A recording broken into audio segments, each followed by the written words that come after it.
Hello guys, good morning everyone. आशा करती हूँ आप सभी ठीक होंगे। तो चलिए आज हम पढ़ने वाले हैं 6 चैप्टर है नए प्रश्न नए विचार। ठीक है, गौतम बुद्ध के बारे में हम पढ़ेंगे। बचपन का उनका जो नाम था वो था सिद्धार्थ। जन्म स्थान था 563 ईसा पूर्व में उनका जन्म हुआ लुम्बिनी में।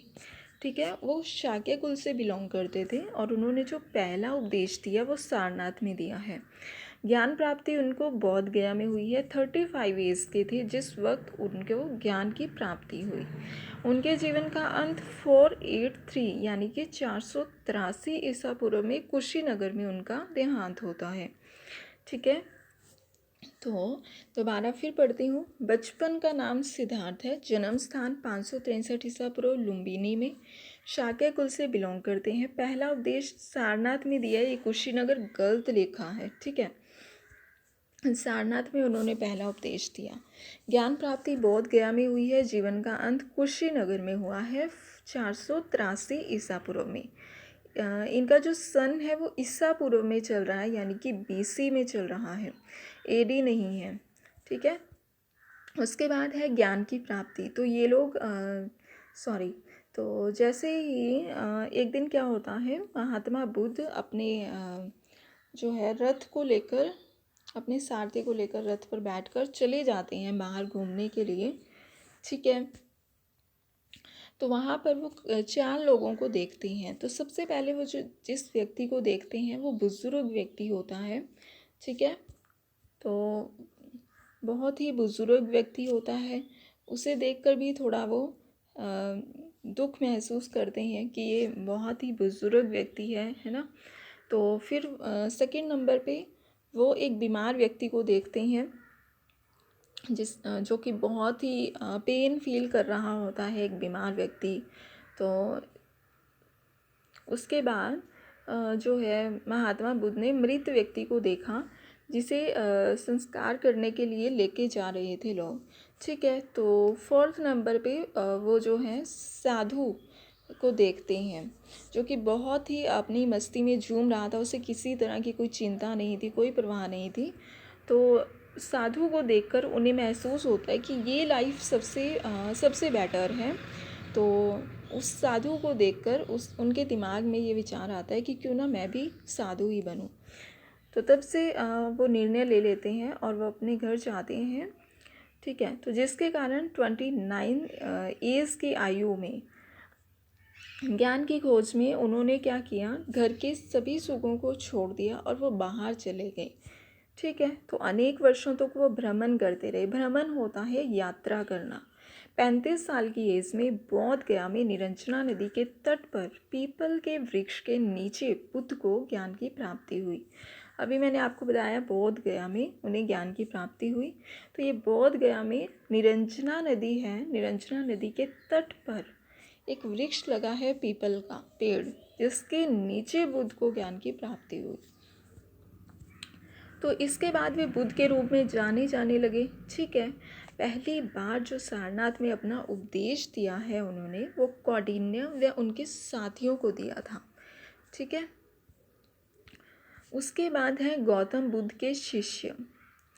तो आनंद और उपाली जो थे गौतम बुद्ध के शिष्य थे। बुद्ध ने क्या किया, अपनी शिक्षा सामान्य लोगों को प्राकृत भाषा में दी।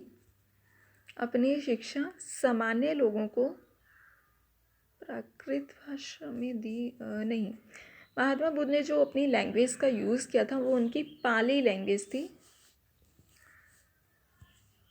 ठीक है, प्राकृत नहीं थी, प्राकृत लैंग्वेज नहीं थी उनकी, जो थी पाली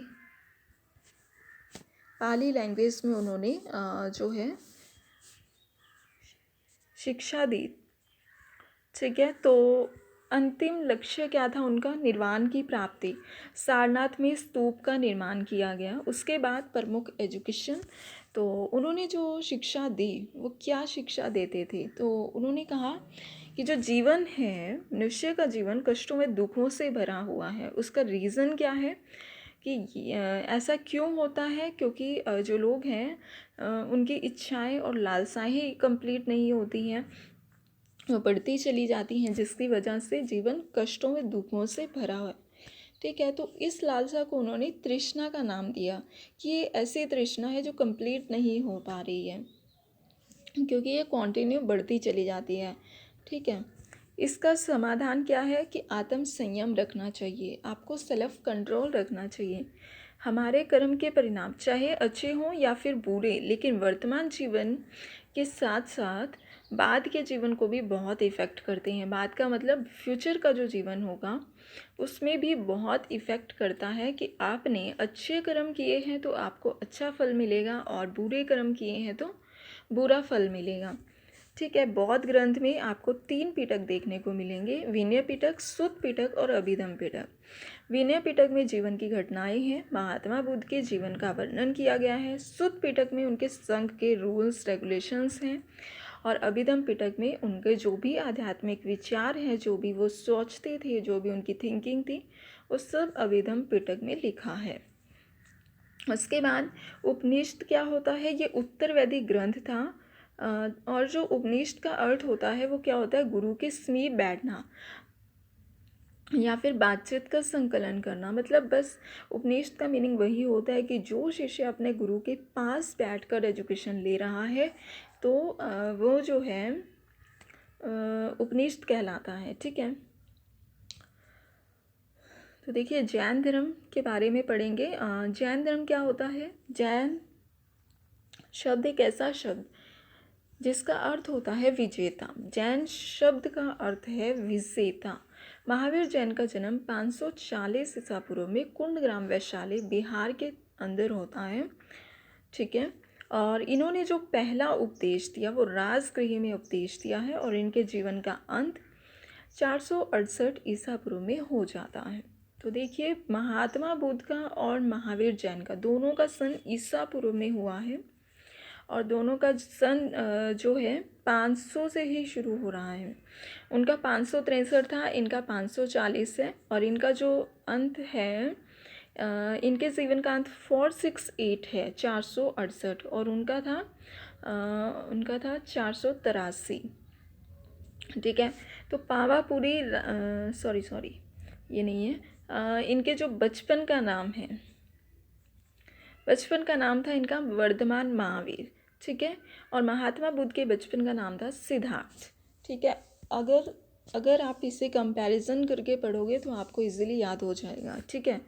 तो देखिए महावीर जैन के बचपन का नाम जो था वो वर्धमान था और महात्मा बुद्ध का सिद्धार्थ। ठीक है। जैन धर्म के संस्थापक थे ऋषभदेव। ऋषभदेव जो थे फर्स्ट तीर्थकर थे जैन धर्म के और 24वें तीर्थकर जो थे वो महावीर जैन स्वयं हैं। ठीक है। तो यह वज्जी संघ के लिच्छवी कुल के क्षत्रिय राजकुमार थे। अभी हमने पढ़ा कि महात्मा बुद्ध का जो कुल है वो शाक्य कुल से बिलोंग करते थे, लेकिन जो महावीर जैन हैं वो लिच्छवी कुल से बिलोंग करते हैं। ठीक है। महात्मा बुद्ध ने 35 साल की एज में जो है अपना घर त्याग कर एजुकेशन की मतलब ज्ञान की प्राप्ति की और महावीर जैन ने 30 वर्ष के एज में अपना घर छोड़ दिया और फिर 12 वर्षों तक उन्होंने कठिन तपस्या की, जिसके बाद 30 + 12 = 42 साल के अंदर उन्हें ज्ञान की प्राप्ति हुई है। तो इन्होंने जो तपस्या की है वो 12 साल की है। इसके बाद उन्हें ज्ञान की प्राप्ति हुई। महावीर ने जो अपनी शिक्षा दी है वो प्राकृत लैंग्वेज में दी है। तो देखिए महात्मा बुद्ध ने जो दी थी वो पाली लैंग्वेज में दी है और महावीर जैन ने प्राकृत में।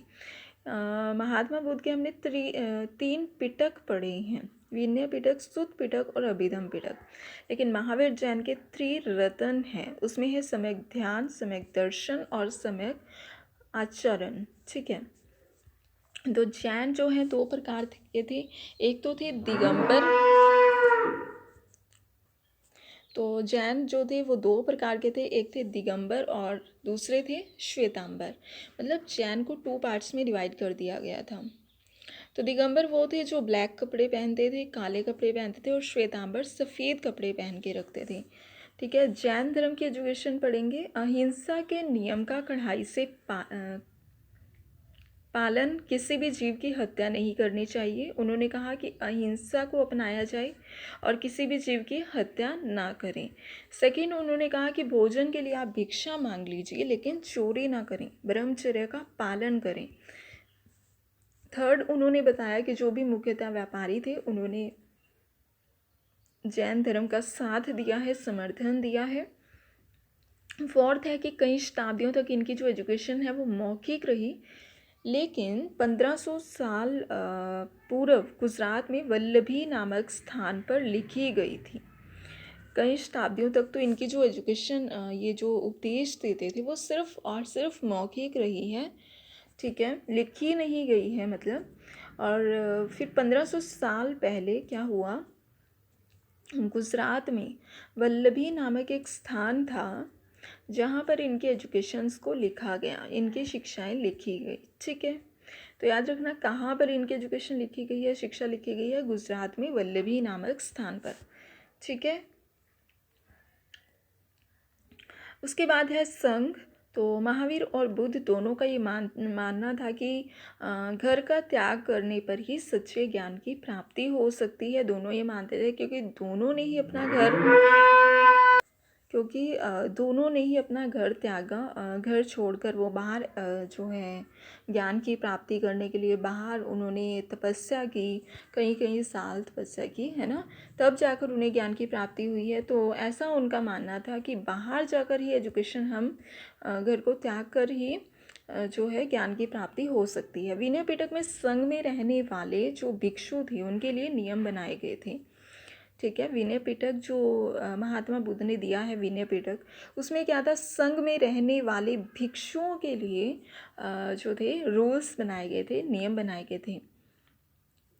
संघ में ब्राह्मण लोग रहेंगे, क्षत्रिय, व्यापारी, मजदूर, यही लोग प्रवेश कर सकते थे, ऐसा उन्होंने कहा। महात्मा बुद्ध ने जो संघ बनाया था उसमें सिर्फ ब्राह्मण, क्षत्रिय, व्यापारी, मजदूर प्रवेश कर सकते हैं। विहार की बात करें तो जैन और बौद्ध भिक्षु पूरे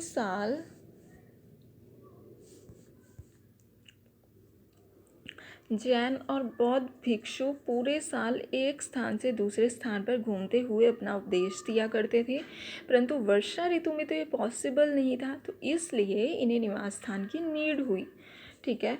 तो फिर उनके जो अनुयायी थे उन्होंने क्या किया, कुछ उद्यान बनाए, कुछ विहार दान में दिए, कुछ भूमि दान में दी जिस पर विहार बनाकर दिए हैं, ठीक है। विहार एक किस्म का क्या होता है, जैसे आज के टाइम पे हम स्कूल बना देते हैं एजुकेशन देने के लिए, इसी तरह वो जगह जगह पर उन्होंने विहार बनाए हुए थे जहाँ पर महात्मा बुद्ध या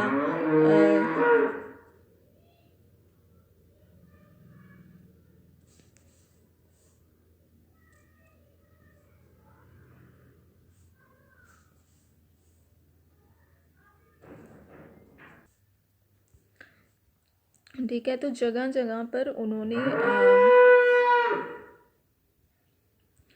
विहार बनवाए और ताकि महात्मा बुद्ध और जो जैन है वो वहाँ पर आकर एजुकेशन दे सकें। तो इनमें लोग क्या करते थे, भोजन, दवा, वस्त्र सब लेकर आते थे और उसके बदले में उन्हें उपदेश दिया जाता था। मतलब जिनके पास जो भी होगा, जो भोजन लेकर आ सकते हैं वो भोजन लेकर आते थे, जो दवा लेकर आ सकते हैं, डॉक्टर वगैरह वैद्य होते थे वो दवा लेकर आते थे, जो वस्त्र बनाते होंगे वो वस्त्र लेकर आते थे, मतलब सब चीज़ें वो लेकर आते थे अपने घरों से और फिर महात्मा बुद्ध ने उपदेश दिया करते थे। आश्रम व्यवस्था में क्या होता है कि जैन बौद्ध धर्म जब इतने फैल रहे थे तब क्या हुआ कि ब्राह्मण ने आश्रम व्यवस्था का विकास किया, ठीक है। ब्राह्मणों ने आश्रम व्यवस्था का विकास किया और आश्रम अर्थात जीवन के चरण, ब्रह्मचर्य, तो ब्राह्मण जो है क्षत्रिय, वैश्य से ये आशा की जाती थी कि वो सादा जीवन बिताएं और और वेदों का अध्ययन करें। गृहस्थ जीवन विवाह करने के बाद इस आश्रम में प्रवेश हो जाता था और वानप्रस्थ वो जो जंगल में रहकर साधना करना करें, और सन्यास वो लोग होते थे जो सब त्याग कर सन्यासी बन जाएं। तो देखिए ब्रह्मचर्य में क्या था कि ब्राह्मण क्षत्रिय वैश्य से आशा की गई कि वो सादा जीवन बताएं और वेदों की स्टडी करें, अध्ययन करें। ब्रह्मचर्य वेदों का अध्ययन करेंगे, सादा जीवन बताएंगे, और गृहस्थ लोग जो हैं वो विवाह करने के बाद भी आश्रम में प्रवेश करेंगे, हो जाते थे। और वानप्रस्थ वो हैं जो जंगल में रहकर जो है साधना करेंगे, तपस्या करेंगे। सन्यास वो लोग हैं जो सब कुछ त्याग कर सन्यासी बन जाए। ठीक है, तो आज के लिए इतना ही, फिर मिलती हूँ नेक्स्ट वीडियो के साथ। Bye bye.